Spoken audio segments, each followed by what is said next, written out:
Hey everybody, what's up? Welcome to another episode of Right Wrench Auto. So, had one come in. It almost came in on the hook, but customer was actually able to get it started and get it over here. It runs terribly. Customer states it's been intermittent start all the time. Has no problem cranking, has no problem running when it finally gets to run. But getting it to run is a whole thing of itself. Sometimes they'll have to sit here, turn the key off and on, off and on, off and on, off and on. You can hear the fuel pump. Don't know if you can hear it. But yeah, just you have to crank on this thing forever. He's had to crank on it for 30 seconds or so and didn't want to crank any more than that for fear of burning up the starter. I agree with him on that case. I have an idea what this is. We've got a 96 Mazda B3000 with a very rough start issue, and whenever it finally does start, it runs really rough for a while until it warms up. I've got my suspicions, I've got an idea, but you're going to dive in on this one with me, so we're both going to figure out what the problem is on this.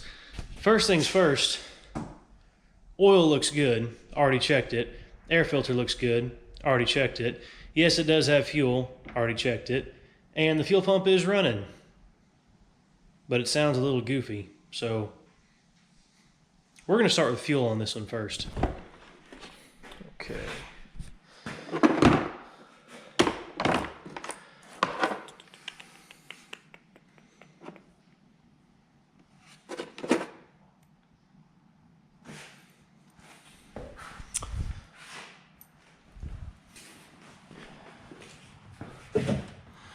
So first we want to locate, let me get my headlight on so it'll be easier for y'all to see. Okay, so first we want to find out where our fuel is coming. Here's our regulator, so our Schrader valve should be right here.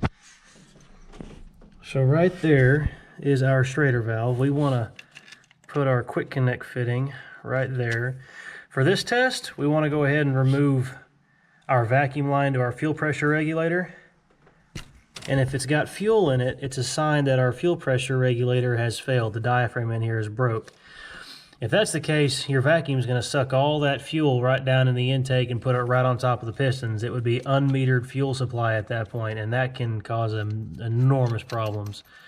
But it looks dry. Doesn't smell like fuel, so I'm going to say our regulator's good, but I'll show you how to test that in a minute. Let's get our deal tight. Come over and grab our gauge. Okay, we are connected. Now notice when I connected that it didn't spritz, it didn't spit. No fuel spit right there. So I'm going to turn the key on. Okay, our fuel gauge is at 0. Okay. So at this point, I want to contain my troubleshoot to be all within arm's reach. So I'm going to come over here, and I'm going to pull our fuel pump relay.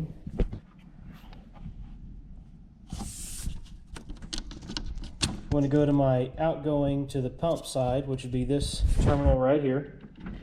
I'm going to create a jumper wire.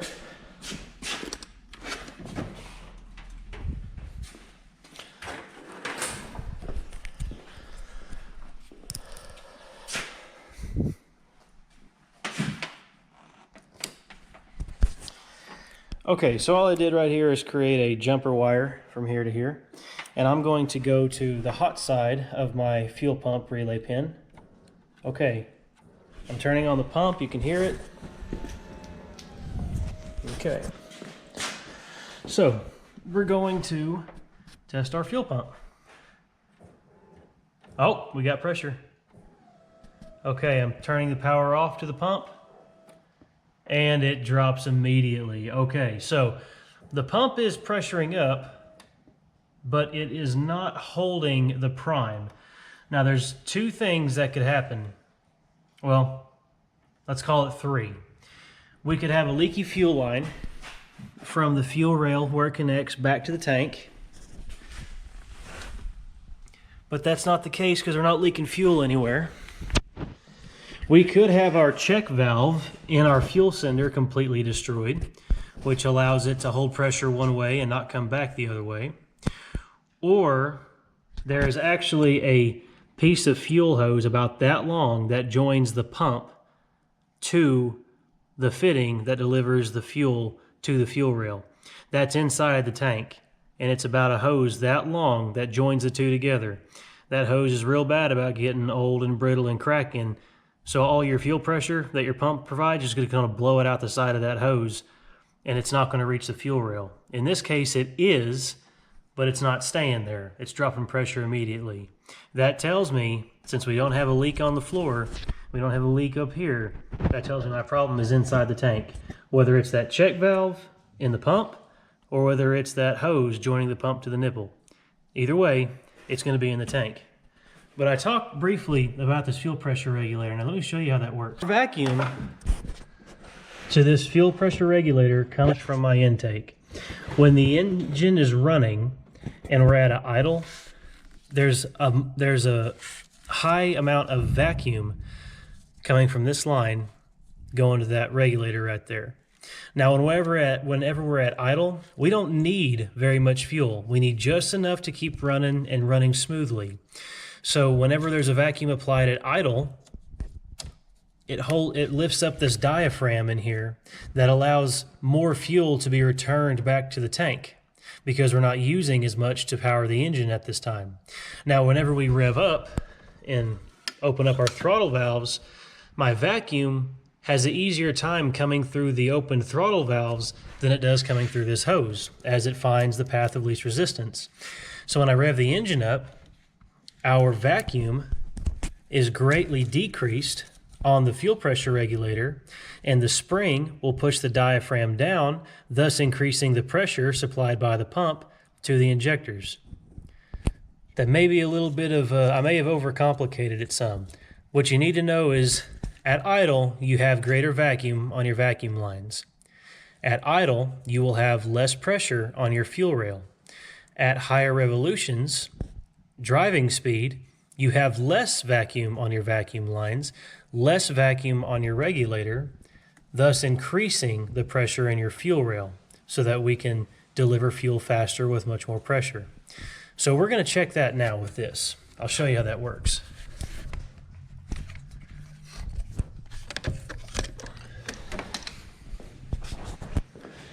Okay, so right now, I'm going to simulate an idle position with my vacuum gun.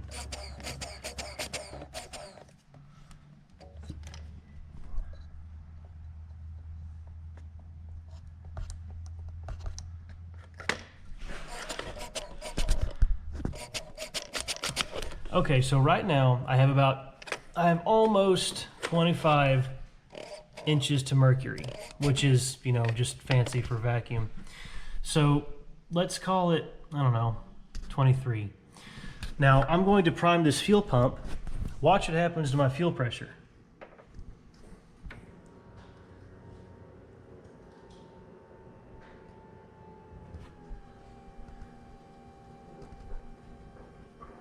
Okay, so I'm roughly 30 PSI right there, if y'all can see that. I'm roughly 30. Now I'm going to decrease my vacuum just by a little bit on here. Now watch what happens to my fuel pressure. It increased. Okay, now it's kind of hard to see unless I do it both at once, but when I deplete pressure, my vacuum, or when I decrease my vacuum, my fuel pressure increases. Let's say that again. Increasing vacuum, which is going to decrease my fuel pressure. I'm back at 30, and here we go again. So that tells me that my fuel pressure regulator and return side to the tank are good. So, quick way of troubleshooting a bad fuel pump. Quick way to troubleshoot a bad fuel pump. At least on the older stuff, that is. So, we're going to order a fuel pump for this. We're going to pull the bed on this one because it's much easier to pull the bed than it will be to drop the tank. The reason I say that is because my trans jack sprung the leak on me, rendering it useless. So we're just gonna hook up to the bed, pull the box, pull the skirt, lift the bed up. Just pulled the bed off of the 96 Mazda B3000 so I could access the fuel pump, or the fuel sending unit, excuse me. It was just much easier to take this whole entire bed off than it was to drop this fuel tank, because you got to pull the drive line, or you at least have to move it out of the way. And you also have a cross member that holds the bottom side of that fuel tank up further, kind of by the passenger or driver's seat. It's just a real pain to get that off, so it just made more sense to pull the bed. All you're going to need is a T55 Torx. We got 6 of these that you got to pull out of the bed. You'll have to pull your tail light assemblies, and you've only got one pigtail right here. The other end of this pigtail stays on the bed, so you really don't even have to pull your tail lights. You just pull this pigtail and that's it. And that gives you access to your fuel sender. All right, so when installing these fuel senders, this is our little sealing ring right here. This is where our O-ring goes. And it will actually kind of press fit seal with this right here. As we put this in and crank it down, we lock it and it puts pressure on this O-ring right here. And just put a little bit of grease on this, not a lot. You don't want it, you know, sopping full of grease. You want just enough in there where it can kind of seal a little bit and be a little on the slick side. So whenever you take that lock ring down and cinch it down on this, it won't bind the O-ring and kind of fold it over. So, okay, O-ring's in place. I'll just put a couple dabs here, a couple dabs here, here, here, and here. And then I'll just go around it like this. Okay, so our seal is in. Now we're just going to put in our new sending unit. There it is.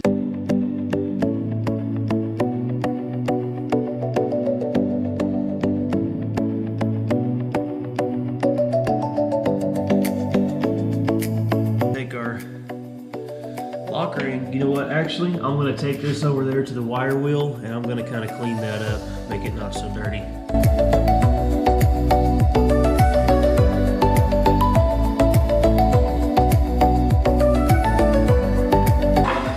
Alright, that looks a lot better. I got some shine to it now. That will help me rotate this and lock it better and get a better bite overall.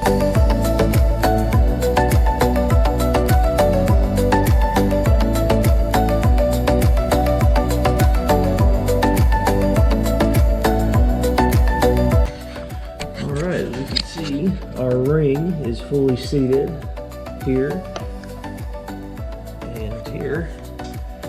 There, so we are locked down. Now I've got to connect our fuel lines, and they were nice enough to send me some new fuel line clips. So these are going to go in the drawer.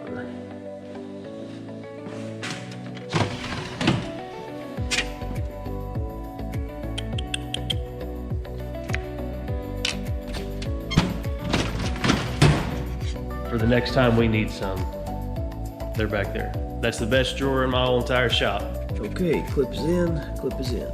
Now, we really want to take the time and the opportunity to go ahead and clean this connector out right here. All right, our connector's all clean here. Got her all cleaned up here. We're gonna go ahead and put some dielectric grease in there. We shouldn't ever see water up in these connections here, but it can happen. So being under the truck and all, it's going to be access to a lot of dirt and a lot of dust and stuff.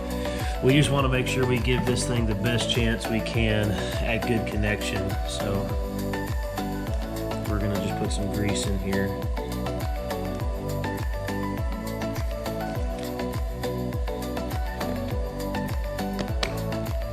All right, so we are all back together here. We could, if we wanted to, just go ahead and put it all back together and start it up and see if it runs right. Or we can just leave the bed off while we do our test. I don't really want to pull this bed off again, so we're going to go ahead and try it out. And look at that. we are building fuel pressure and it's actually staying here. So we were correct, everybody. We had that check valve in our pump and that hose coming from pump to the tube or pipe that was leaking a little bit there, but I bet our main problem was actually internal of that pump.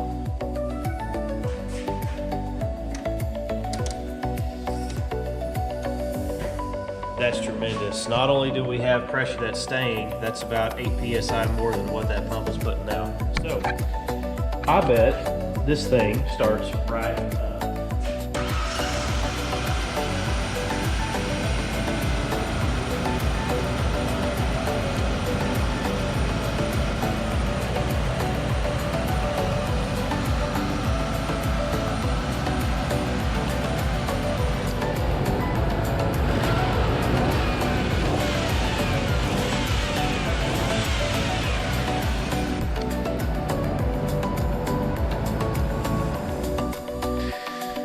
Okay, so it starts right up, no problems, and as I rev it up, our fuel rail pressure increases via that vacuum diaphragm regulator that we discussed earlier. Well, it's fixed. I'm gonna get it back together and give the customer a call. He'll be happy to know about it.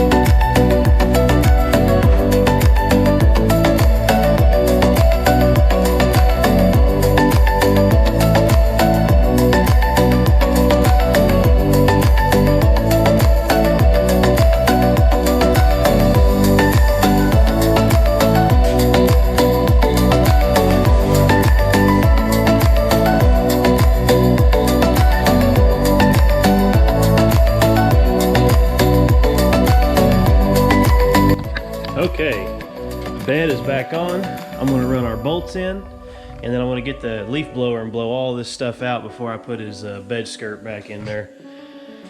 All right, guys, that's probably it for this one. So,